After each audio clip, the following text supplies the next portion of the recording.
Hola a todos, bienvenidos a un nuevo vídeo en mi canal de YouTube Antón GF. Soy Antón García Fernández y, como de costumbre, les hablo desde Jackson, en el estado de Tennessee, aquí en los Estados Unidos de América. Y hoy tengo aquí una tacita de café que me he preparado. Voy además a darle un pequeño sorbo,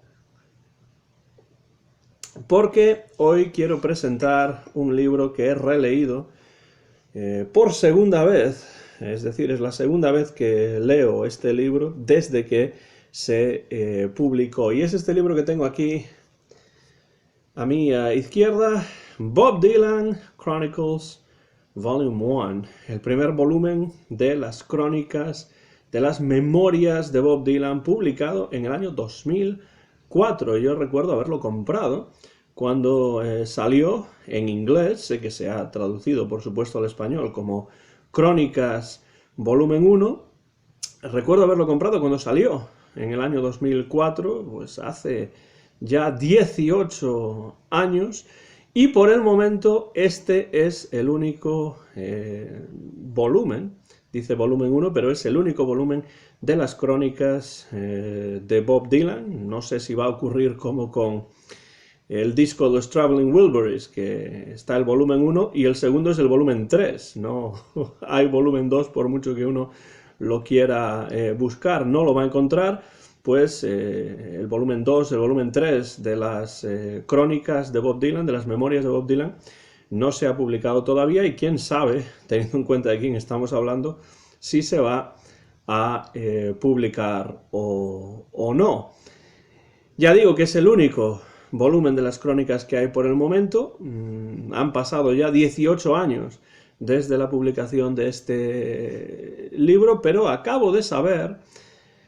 a través de internet que en unos meses, en el mes de noviembre, de hecho, estoy grabando esto en abril del 2022, pues en noviembre del 2022 Bob Dylan va a publicar un nuevo libro que se titula The Philosophy of Modern Song, la filosofía de la canción moderna, y ese es un tema, bueno, el título ya solamente a mí me parece interesantísimo, y teniendo en cuenta el dominio que sobre ese tema tiene Bob Dylan, lo bien que escribe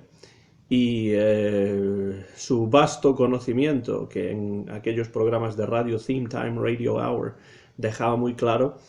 pues bueno, tengo mucho interés en leer ese libro, nuevo libro de Bob Dylan, que en unos meses saldrá al mercado, The Philosophy of Modern Song. Pero no vamos a hablar de ese libro, porque todavía no he tenido la oportunidad de leerlo, evidentemente, sino que vamos a hablar de estas crónicas de Bob Dylan. El primer volumen, ya digo, espero que haya más, pero no lo podemos asegurar, como no podemos asegurar prácticamente nada de lo que tiene que ver con la vida y la obra de Bob Dylan. Lo que sí podemos ver aquí ya en la portada, esta foto de un joven Dylan en la época del Greenwich Village en Nueva York. Lo que sí sabemos es que Michael Gilmore en Rolling Stone comparó este libro, lo dice aquí, con la literatura de Henry Miller. Abre de par en par los momentos que retrata, y después revela las posibilidades del espíritu humano. Eso es lo que dijo Michael Gilmore en Rolling Stone cuando este libro se publicó, y Tom Carson en el New York Times Review of Books destaca la voz que Dylan ha conseguido construir al escribir este libro, y la describe como algo fascinante, o en inglés spellbinding, que vamos, que la voz de Dylan en este libro es algo que lanza un conjuro sobre el lector, spellbinding, y bueno, es algo, según Tom Carson, fascinante. Y Chronicles, desde luego, se convirtió en uno de los bestsellers de este año 2004, y es un libro, en mi opinión, muy valioso para los seguidores de Bob Dylan, pero también muy interesante desde un punto de vista literario. Ahí dice The National Bestseller, es un bestseller a nivel nacional, pero por la parte de atrás de esta edición vemos que que es uno de los mejores libros del 2004, dice, para varias publicaciones, entre ellas el New York Times, el Washington Post, The Economist, People, Rolling Stone, Entertainment Weekly. Bueno, uno de los libros más importantes del 2004, uno de los libros más populares del 2004, y de eso hace ya 18 años. No es una autobiografía o unas memorias al uso, porque Bob Dylan no escribe en estas crónicas de forma cronológica. Son crónicas, pero no están escritas de forma cronológica, sino que se centra en ciertos momentos de su trayectoria vital que le interesa especialmente subrayar y sobre los que desea profundizar, pero no lo hace de forma lineal, lo cual para mí es uno de los aciertos de este volumen de crónicas. Creo que Bob Dylan se centre en hablar de ciertos momentos que le interesan es un verdadero acierto y uno de los atractivos de este libro. Tenemos ya muchas biografías lineales de Bob Dylan que empiezan con Bob Dylan nació en Duluth, Minnesota y tal y cual. Esto no me parece que sea lo más interesante desde el punto de vista de la idea que Bob Dylan tenía al escribir este libro, y no escribirlo de forma lineal creo que es un acierto. El libro se estructura alrededor de cinco capítulos y puede observarse además en el libro una estructura circular. No creo que la estructura del libro sea casual, es una estructura circular. Empezamos en el Greenwich Village de Nueva York en el primer capítulo y volvemos allí en el quinto y último. Y entre estos dos capítulos, entre el primero y el quinto, encontramos todo tipo de disquisiciones sobre la fama, una extensa sección sobre la relación de Bob Dylan con el dramaturgo Archibald MacLeish, para el que compuso algunas canciones para una obra teatral de MacLeish, canciones que después recuperaría el propio Dylan para sus propios discos. Encontramos reflexiones sobre el arte de escribir canciones, esto es muy interesante, sobre su relación con una sociedad estadounidense y mundial en muchos casos que deseaba hacerlo portavoz de toda una generación, algo de lo que él siempre escapó. Tenemos también un extenso capítulo, muy interesante también, en el que rememora la gestación y la grabación del álbum Oh Mercy en los años 80, finales de los años 80 en Nueva Orleans, con Daniel Lanois o Daniel Lanois y muchísimas otras cosas. Este libro está lleno de elementos interesantes, muy valiosos para cualquier fan de Dylan y para cualquier estudioso también de su vida y de su obra. Es un libro muy rico en referencias, denso, pero con un ritmo absolutamente imparable que hace que sea imposible cerrar este libro una vez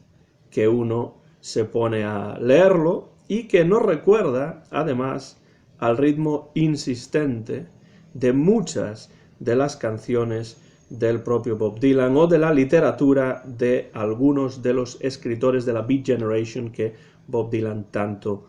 admiraba y admira. A menudo nos encontramos con frases muy cortas, con un tipo de expresión coloquial que hace que parezca incluso al leer este libro que Bob Dylan está hablando directamente al lector. Esto es también un acierto de este libro, ese tono coloquial que parece que Dylan está de alguna manera improvisando, recordando en el momento en el que está escribiendo todas estas cosas de las que habla, como si estuviese hablando además directamente a los lectores. Ya digo que queda clara la importancia de Nueva York y del Greenwich Village en la formación musical, intelectual, incluso personal, diría, de Bob Dylan. Ya no solamente porque el libro se inicie y se termine en ese espacio urbano, geográfico, sino también porque las secciones dedicadas al Village se encuentran, en mi opinión, entre las más conseguidas del libro y también las más reveladoras. Los dos primeros capítulos, que se titulan Marking Up the Score y The Lost Land, tienen el Village como escenario principal, y en ellos se nos narran los inicios de Bob Dylan en Nueva York, las personas que allí conoció en sus primeros años, los clubes de música folk en los que tocaba, cómo fue desarrollándose como músico, cómo fue desarrollándose como futuro compositor también, porque no hay que olvidar que Dylan tardó un tiempo en empezar a escribir sus propias canciones, y de esto da cuenta en estos primeros capítulos, hablando también de qué es lo que lo llevó a escribir sus propias canciones. También habla mucho sobre los lugares de los que procedían sus influencias, que siempre son enormemente eclécticas, pues van desde el blues al country. Habla muy bien, por ejemplo, de músicos de pop como Ricky Nelson, como Bobby Vee, que en muchos casos es algo que podría sorprender, pero es que Dylan era una verdadera esponja que lo atrapaba, lo absorbía absolutamente todo, y de ahí pues iba creando diferentes elementos, iba creando su propio estilo. Así que las influencias de las que habla siempre son muy eclécticas, no solamente musicales, sino literarias, culturales en general. También habla de cómo se fue forjando su primera grabación para el sello Columbia, la primera sesión organizada por nada más y nada menos que John Hammond, y muchísimas otras cosas. Todo contado en este libro a través, por supuesto, de una prosa directa, cortante, con metáforas de enorme potencia visual y a veces incluso sonora, y a menudo metáforas también sorprendentes. Dylan lo que hace aquí en estos primeros capítulos, los dos primeros, es recrear el Village de principios de los años 60 en Nueva York, y también recrea y describe a esa flora y a esa fauna que pululaba por el Greenwich Village a principios de los años 60, que es cuando él llegó allí procedente del estado de Minnesota. En el segundo capítulo, que se llama La Tierra Perdida, The Lost Land, Dylan profundiza en las influencias musicales que tuvo y a las que estuvo expuesto, los discos que escuchaba, la radio que escuchaba, los artistas del Greenwich Village que ya estaban allí tocando cuando él llegó, como por ejemplo el cantante de folk y de blues Dave Van Ronk, del que habla mucho. Todas estas influencias musicales que fueron poco a poco conformando su propia música, pero también rememora el tiempo que pasó en el apartamento de Ray Gooch y de Chloe Keel. ¿Y quiénes son Ray y Chloe? Pues son dos amigos en cuyo apartamento él se quedó a vivir durante un tiempo antes de tener él su propio apartamento, y allí pasaba mucho tiempo ya no solamente hablando con Ray y con Chloe, sino escuchando también los discos que tenían y leyendo los libros que conformaban la biblioteca de esta pareja. Y gracias a esto, gracias a este tiempo pasado en el apartamento de Ray Gooch y de Chloe Keel, se va completando su educación literaria con lecturas de todo tipo, filosóficas, de literatura clásica grecorromana, novelas de Gogol, de Balzac, de Victor Hugo, de Charles Dickens, de Maupassant, de Faulkner, algunas obras de Maquiavelo, como el famoso Príncipe de Maquiavelo,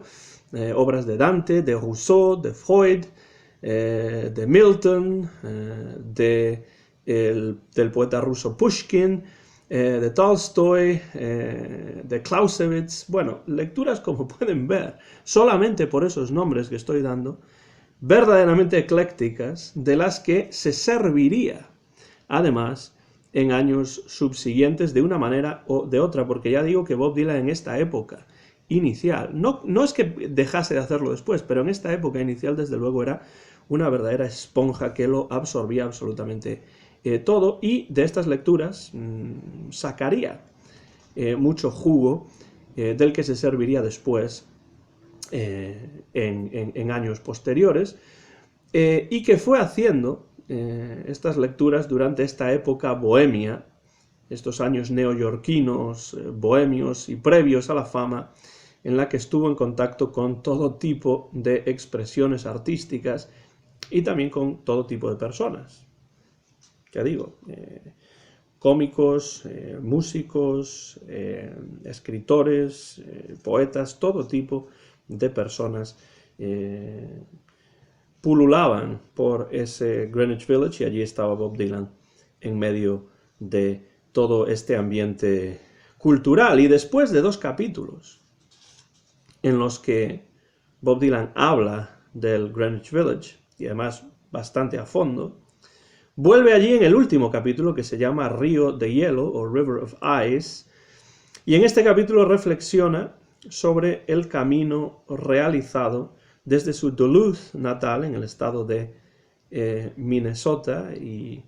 el pequeño pueblo de Hibbing, también en Minnesota, en el que creció, pasando por unos breves meses importantes, pero breves y poco conocidos, en Minneapolis, hasta que decidió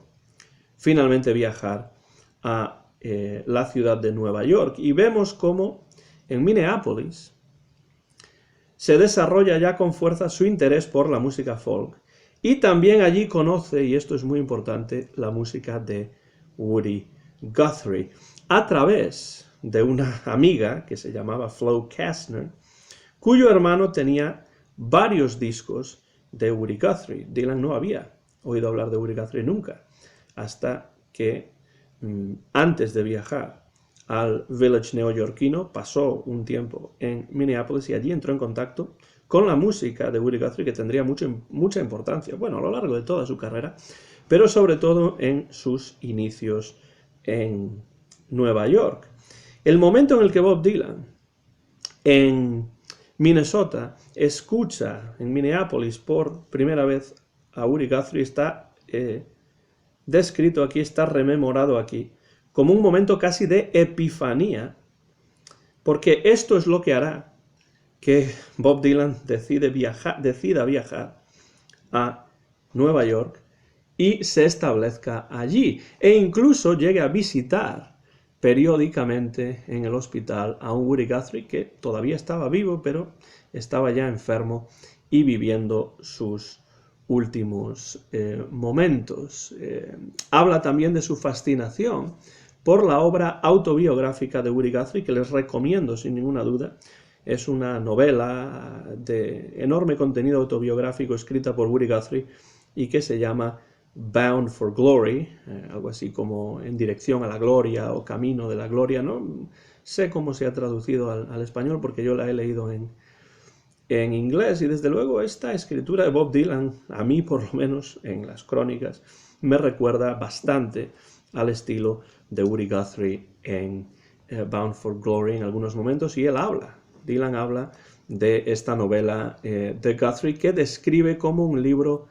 enorme, como un libro casi demasiado grande, dice en cierto momento, y habla de cómo de repente se puso a imitar a Woody Guthrie. Y atención a lo que dice Dylan aquí en las crónicas sobre las canciones de Woody Guthrie. Dice: cada una de ellas, es decir, cada una de las canciones de Woody Guthrie, cada una de ellas parecía un edificio alto como una torre, con una variedad de escenarios apropiados para situaciones diferentes. Y esto es muy importante. Woody hacía que cada palabra contase,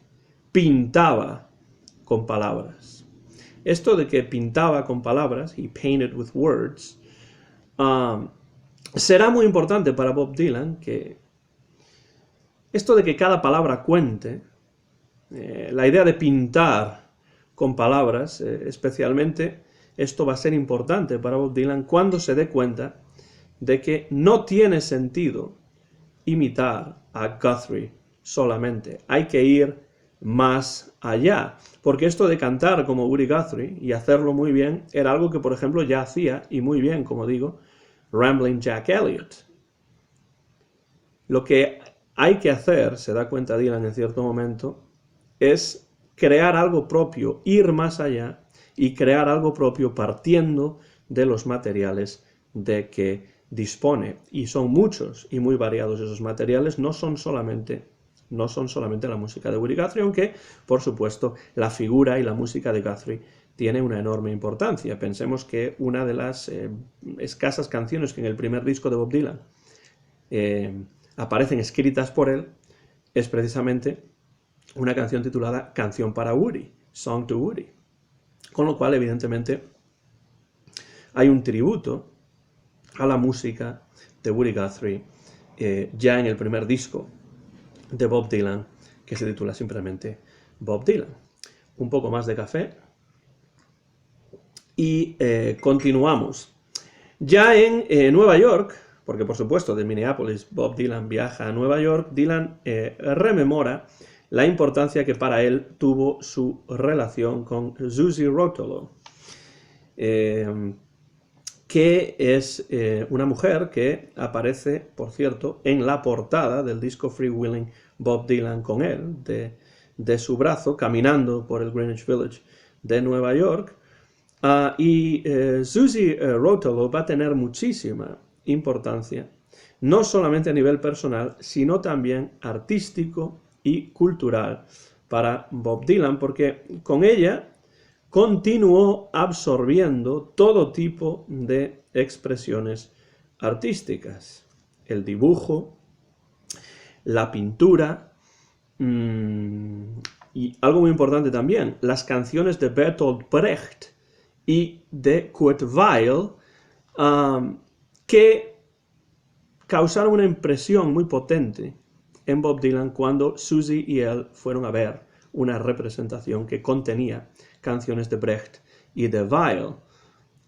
Y aunque la relación acabaría rompiéndose, queda clara la relevancia que Rotolo tuvo para Bob Dylan, porque además fue Susie quien le hizo interesarse también por la poesía del francés Arthur Rimbaud, que ejercería una influencia notable en la propia escritura de Bob Dylan. En cuanto a este libro que tengo aquí en la mano, el Chronicles volumen 1, parece ser que Dylan lo escribió a máquina, no a mano ni a ordenador, sino a máquina. Y tiene sentido que así fuese, porque casi se puede escuchar el claqueteo de las teclas de una máquina de escribir en su tipo de prosa y en ese ritmo constante, frenético, a veces repetitivo, pero en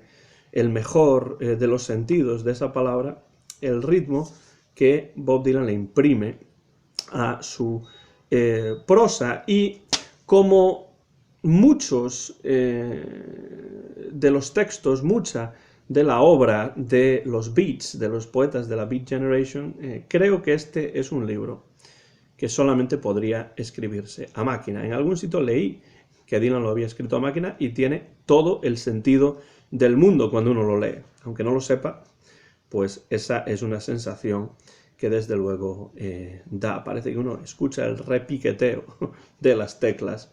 de la máquina de escribir. Hemos hablado de los dos primeros capítulos y del último, pero hay que hablar del tercero y del cuarto también, que se titulan, bueno, como dos de los discos de Bob Dylan, New Morning, el capítulo 3, y Oh Mercy, el capítulo 4. Esos son los que no tienen necesariamente el Greenwich Village como escenario, aunque pueda haber alguna alusión a algún músico del Village. El escenario no es la parte baja de Manhattan en Nueva York. Hablando del capítulo 3, que se llama New Morning, como el disco homónimo, un Dylan ya famoso reflexiona en este capítulo sobre el impacto que la fama tiene sobre el individuo, sobre cómo después de su accidente de motocicleta quiso centrarse en su vida familiar, quiso alejarse de la esfera pública, centrarse en la esfera privada, en su vida familiar, y se encontró con muchísimas dificultades que la fama y la prensa le causaron en esos momentos. Menciona algo interesante, y es que el actor Tony Curtis le dijo en una ocasión que la fama era una ocupación en sí misma. La fama es una ocupación en sí misma. Y Bob Dylan se da cuenta de que Tony Curtis tiene toda la razón. En este capítulo, Bob Dylan se presenta como alguien que deseaba borrar prácticamente su imagen pública para poder concentrarse en su familia y en su vida privada. Acabaría por lograrlo, aunque le costó muchísimo trabajo, y la crónica de eso, en parte, es lo que encontramos en el capítulo 3, New Morning. Y de todos modos, es cierto que Bob Dylan nunca pudo esconderse completamente de esa prensa que lo perseguía y quería someterlo constantemente a escrutinio, o quería obligarlo a representar un papel que a él en principio no le interesaba. Y no le interesó nunca, de hecho, que es el de portavoz de toda una generación, el de ídolo, el de mesías casi en algunos momentos, porque de esa manera se trataba a Bob Dylan desde ciertos sectores de la prensa, y también desde ciertos sectores de sus seguidores y de los seguidores de su música. En cierto momento de ese capítulo 3, Bob Dylan se pregunta: ¿qué le debía yo al resto del mundo? Pregunta retórica. Y responde: nada, ni una maldita cosa.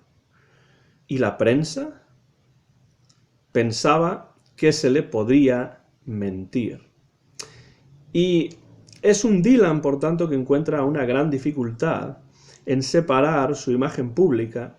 de la esfera privada, y que piensa que crearse un personaje puede que sea algo conveniente. En un libro titulado Where Dead Voices Gather, el escritor Nick Tosches diría años después que América es el lugar perfecto para crearse una máscara y una identidad propia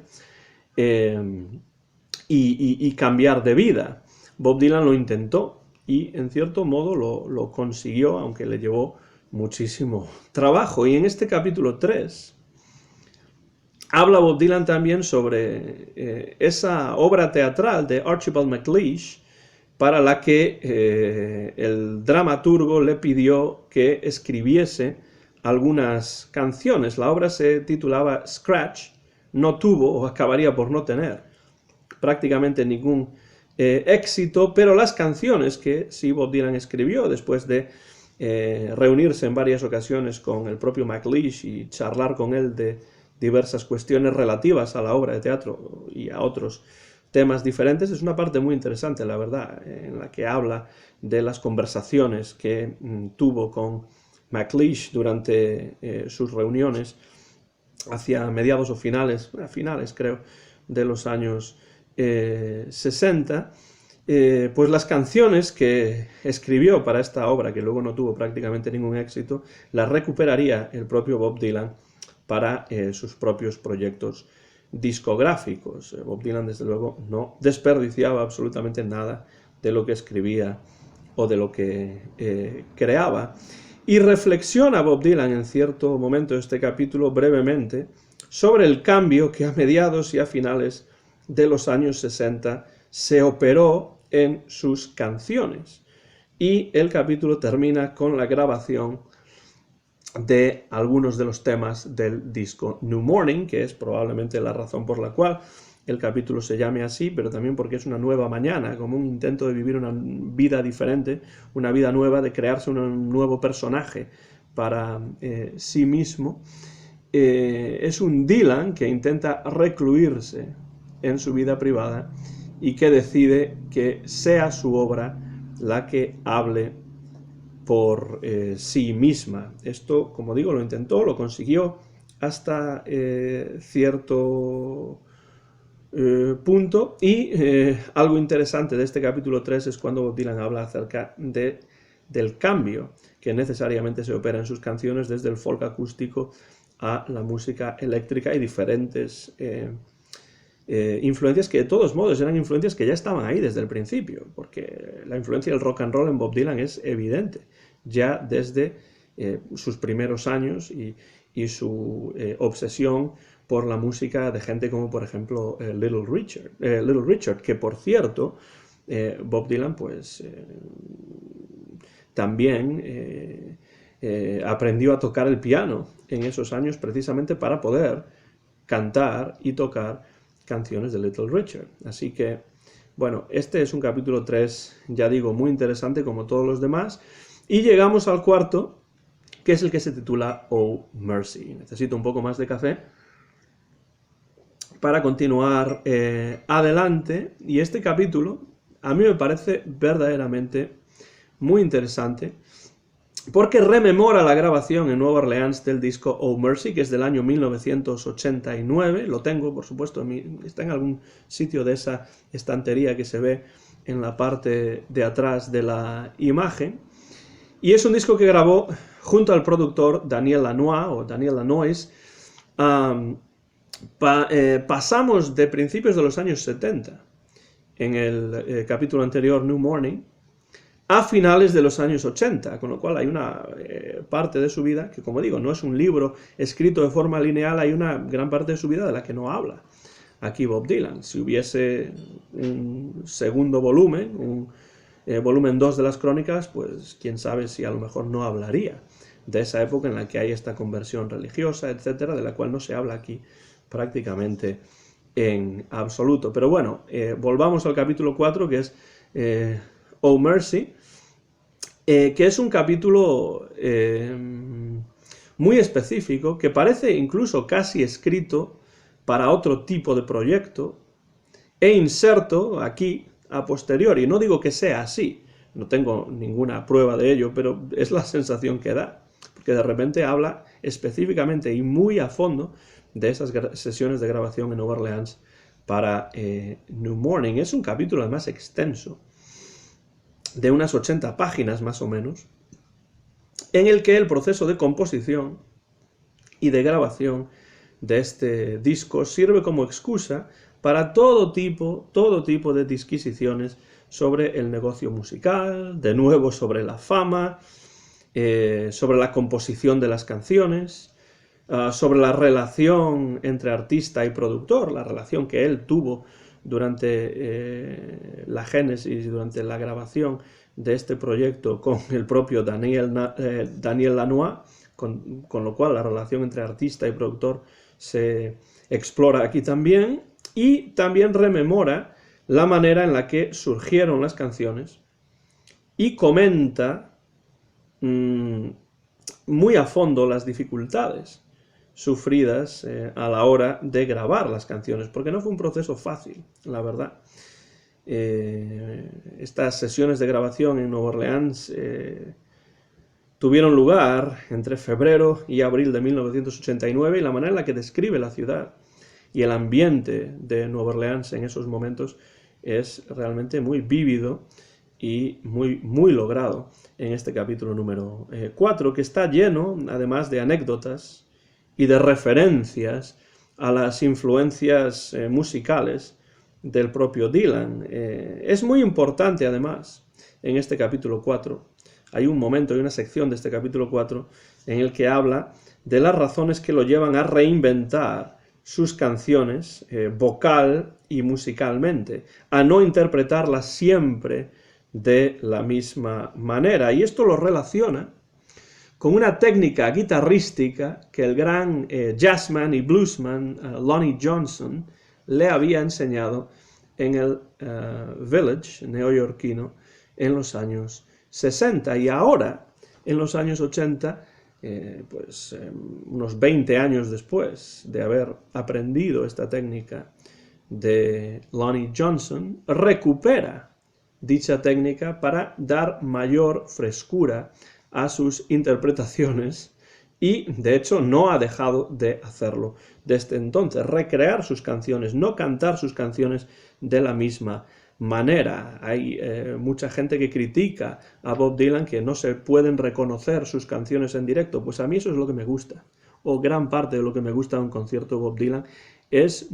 que cante las canciones de una manera diferente, porque ya en mi casa tengo yo todos los discos de Bob Dylan y los puedo poner en el tocadiscos o en el lector de CD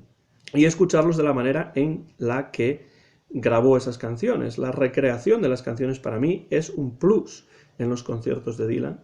al contrario que para muchos que no quieren asistir a conciertos de Dylan precisamente porque dicen que no reconocen las canciones y que Bob Dylan estropea sus canciones en absoluto, recrea, reinventa sus canciones. Eso es lo que yo pienso, así es como yo lo veo, y en todo caso, quienes critiquen a Dylan por esto tendrán que echarle la culpa en última instancia al gran Lonnie Johnson, que por cierto es uno de los grandes guitarristas del siglo XX. Algún día tendré que hacer un vídeo sobre Lonnie Johnson, que me parece un guitarrista, un músico absolutamente excelso. Dice también Bob Dylan lo siguiente sobre lo que para él significa una canción. Y esto es muy interesante. Voy a tomar otro sorbo de café y voy a leer lo que Bob Dylan dice en este capítulo 4 en cierto momento sobre lo que significa para él una canción.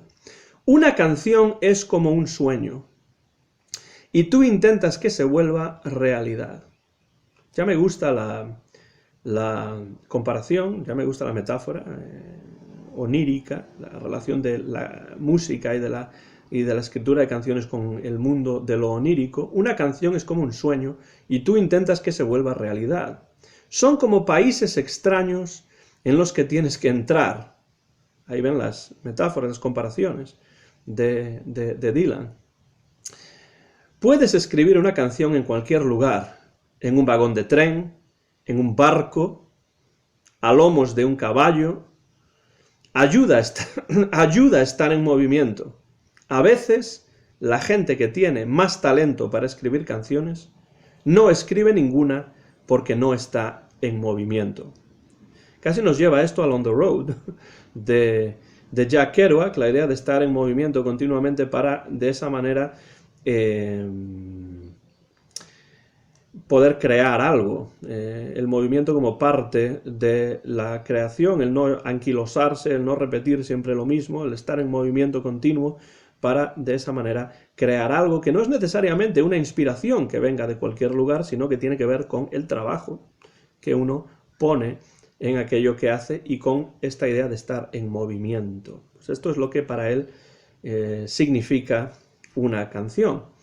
Y en este capítulo 4 presenta a Daniel Lanois como un gran productor que está obsesionado por la música. Sobre Lanois dice: Lanois era un concepto andante.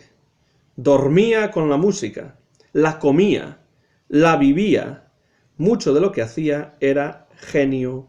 puro. Vemos las frases breves que utiliza continuamente Bob Dylan y el ritmo que imprime a su prosa. Aquí en traducción mía, que no llega desde luego a la altura de lo que es el inglés original de este libro, que por supuesto se puede encontrar en español. Yo no lo tengo, pero puede encontrarse en español como Crónicas, volumen 1. Al mismo tiempo, también Bob Dylan habla en este capítulo de su interés, el interés que tenía, que había desarrollado a finales de los años 80 por el rap, ¿sí? Que Dylan estaba escuchando bastante en estos momentos en los que crea Oh Mercy. Músicos, figuras del rap como Ice-T, grupos como Public Enemy, NWA, Run DMC, con lo cual está claro que a Bob Dylan le interesaba estar al tanto de lo que se cocía en el mundo de la música, ya sea una música a la que tuviese que ver con la suya, o como en este caso, pues quizá un poco menos, pero que le interesaba de manera importante, que por supuesto no han faltado quienes han relacionado el rap con algunas de las canciones, sobre todo los talking blues que Bob Dylan cantaba al principio de su carrera, o con la manera en la que cantaba en directo algunas canciones que más parecía que les estaba recitando o hablando, declamando, que cantando, ¿no? Con lo cual la relación con el rap siempre ha estado ahí, según algunos críticos. Y también Dylan concluye que la música que Lanois y él estaban haciendo en esos momentos, dice que era música arcaica. Utiliza la palabra archaic, es decir, arcaica, para referirse a la música, con lo cual vemos en este libro una y otra vez la enorme capacidad que tiene Bob Dylan para la autocrítica, es decir, para distanciarse de su propia obra y valorarla desde un punto de vista crítico. Esto me interesa mucho, porque esto es algo que hace Bob Dylan continuamente en este libro, en el volumen 1, volume 1, de sus crónicas o chronicles. Este capítulo, número 4, reviste tanto interés, desde mi punto de vista, para quienes estamos interesados en la música y en el proceso de creación artística de Bob Dylan, que a mí al menos me hace desear que Dylan escribiese un libro en el que trate de esta misma manera, profunda y crítica, no solamente Low Mercy, sino cada uno de sus álbumes. Esto sería un proyecto excelente, ese tipo de proyectos que si yo tuviese línea directa con Bob Dylan y pudiese hablar con él, se los sugeriría, pero que probablemente, como se dice en inglés, es wishful thinking y nunca vaya a ocurrir. Pero bueno, es una idea que ahí lanzo al aire. Si Bob Dylan está viendo esto y entiende español, pues que tome nota, porque la verdad es que este capítulo 4 es una verdadera maravilla, 80 páginas interesantísimas. Y volviendo ya para ir terminando, porque llevo ya más de 40 minutos hablando de este Chronicles de Bob Dylan, volviendo al último capítulo que se llama Río de Hielo, River of Ice, regresamos al principio y regresamos al topos del Greenwich Village y a las transformaciones personales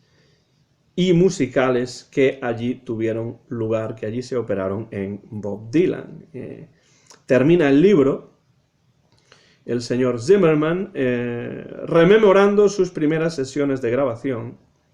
inicialmente como músico de sesión, con músicos como Carolyn Hester, y posteriormente su propia primera sesión de grabación a las órdenes de John Hammond, una figura legendaria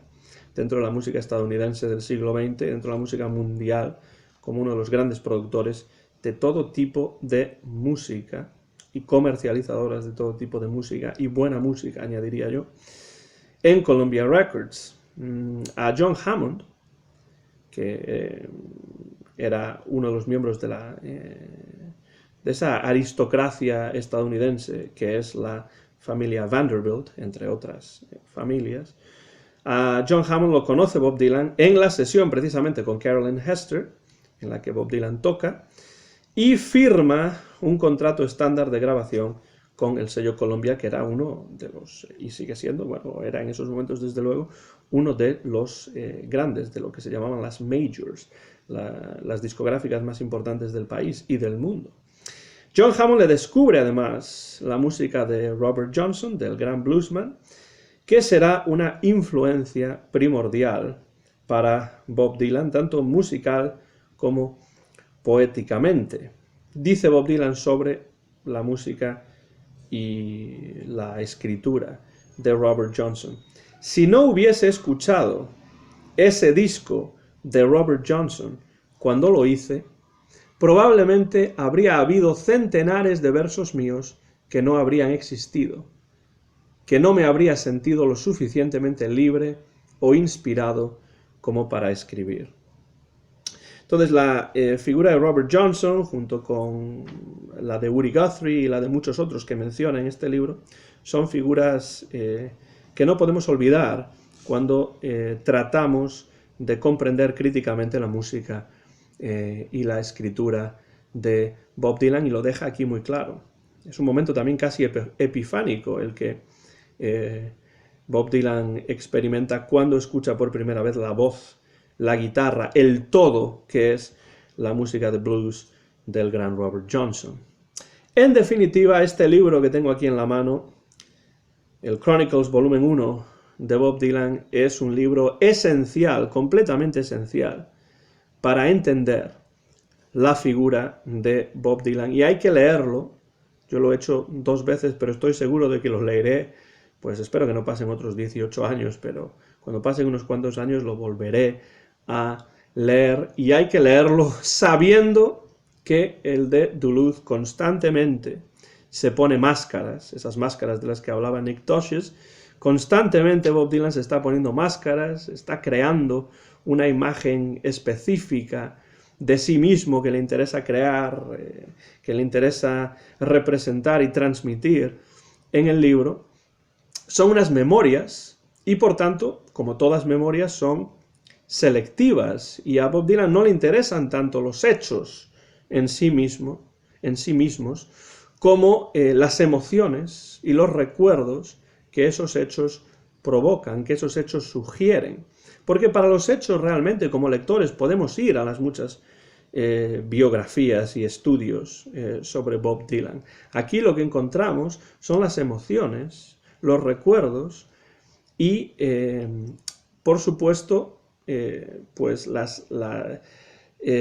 reacciones que recordar esos hechos pasado mucho tiempo provocan en quien escribe el libro, que por supuesto es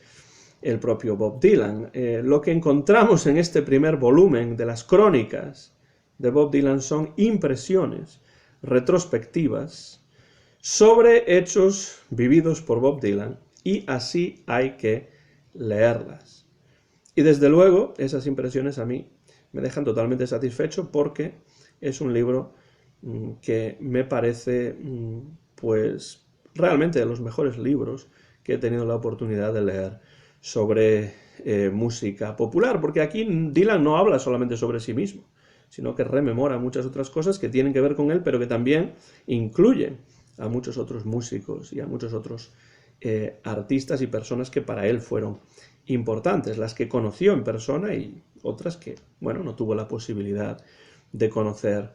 en persona. Hay que leer este libro como lo que es la crónica de unas impresiones retrospectivas sobre hechos vividos por Bob Dylan, pero estas impresiones van unidas a todo tipo de disquisiciones culturales, y esto es lo que a mí me interesa. Disquisiciones artísticas, musicales, literarias, que ayudan a comprender mucho mejor al Bob Dylan artista. Para comprender al Bob Dylan artista hay que escuchar su música, por supuesto. Eso es lo primero.